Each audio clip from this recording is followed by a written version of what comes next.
Bonjour à toutes et à tous, bienvenue pour la review des résultats de cette 10e journée de championnat de Bowlingshare.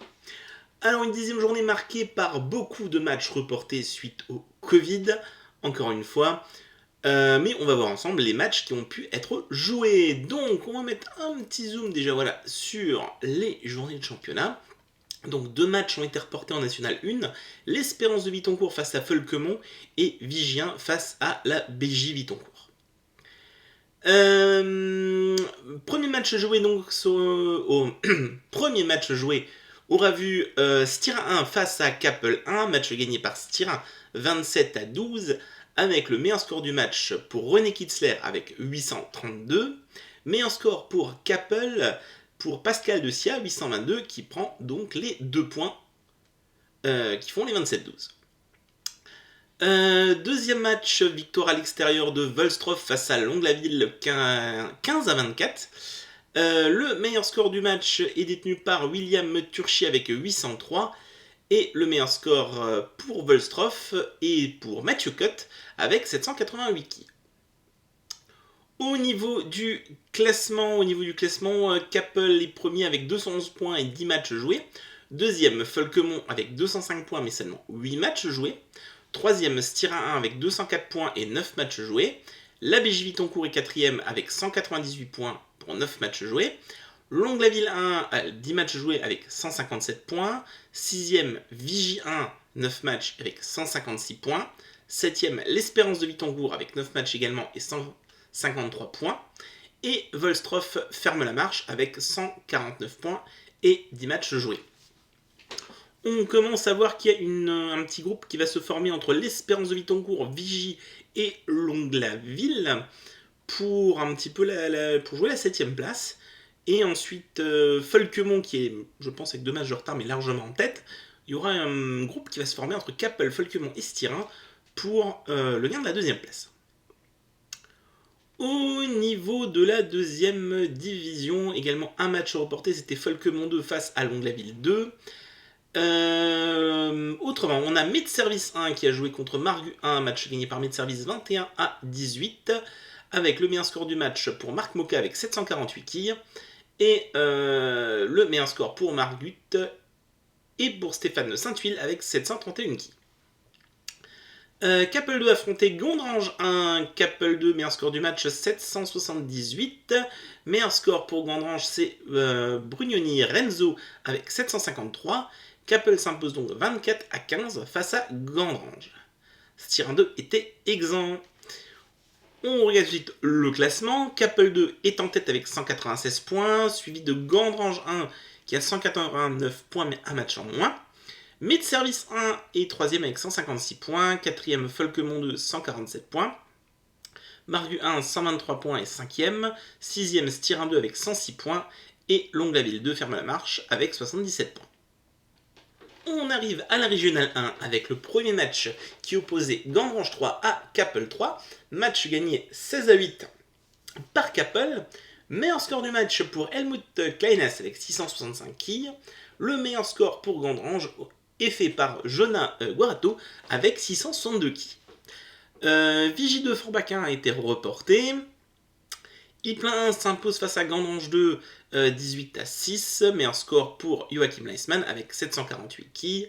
Meilleur score pour Gondrange pour Fabio Petit avec 650 quilles. Iplin 2 concède la victoire face à Folquemont 3 11-13. Le meilleur score du match est pour Iplin avec Fabien Bach avec 694 quilles. Et le meilleur score pour Folquemont, 669 quilles pour le long Gilbert. Au niveau du classement, Capel 3 est premier avec 167 points, suivi de Iplin avec 132 points, 3ème Folquemont 3 avec 120 points, 4ème Iplin 2 avec 105 points, 5ème Forbach avec 100 points, 6ème Gondrange 2 avec 84 points, Vigie 2 est 7ème avec 69 points et Gondrange 3 est 8ème avec 57 points. Et on a une petite nouveauté, ça nous avait été demandé à la réunion des présidents d'avoir un classement des meilleurs joueurs du championnat. Alors, avant de parler du classement lui-même, on va simplement parler comment est-ce qu'il est compté.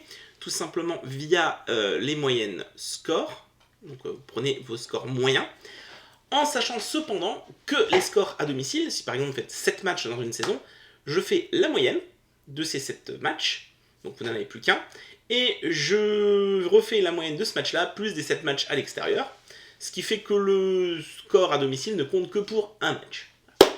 C'est très clair, mais voilà, vous faites, en fin de saison, si vous avez fait 14 matchs, vous prenez la moyenne des 7 matchs à domicile, ça vous fait un score. Vous faites la moyenne de ce score-là, plus des 7 scores à l'extérieur, donc comme si vous aviez 8 matchs, et vous obtenez une moyenne. Pourquoi on procède comme ça? Tout simplement parce que peu importe dans quel club vous vous trouvez, vous n'êtes pas impacté par la qualité de vos pistes. Hein, imaginez un joueur qui joue sur des très très bonnes pistes et un joueur qui joue sur des pistes moins performantes.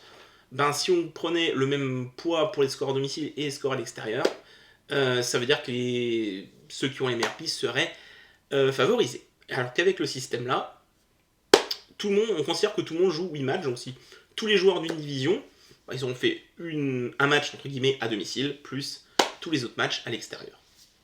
Donc on est à peu près sur une équité. Et donc, meilleur score moyen pour Geoffrey Lebrun, qui est premier de ce classement avec un score moyen de 827 kills, suivi de Daniel Horry avec 814 kills, troisième Johnny Graff avec 805 kills, quatrième Turchi William avec 803 kills, et je vous laisse ensuite regarder un petit peu le classement. Le classement, vous avez un top 30 que vous pouvez retrouver à chaque fois. Alors pour le moment, on va regarder à chaque fois cette moyenne de score pour classer les gens. On pourra faire d'autres stats à l'avenir, par exemple sur les moyennes des points, vous l'avez juste à côté. Combien de points en moyenne un joueur a à récupérer, ça c'est assez intéressant pour voir combien les gens scorent.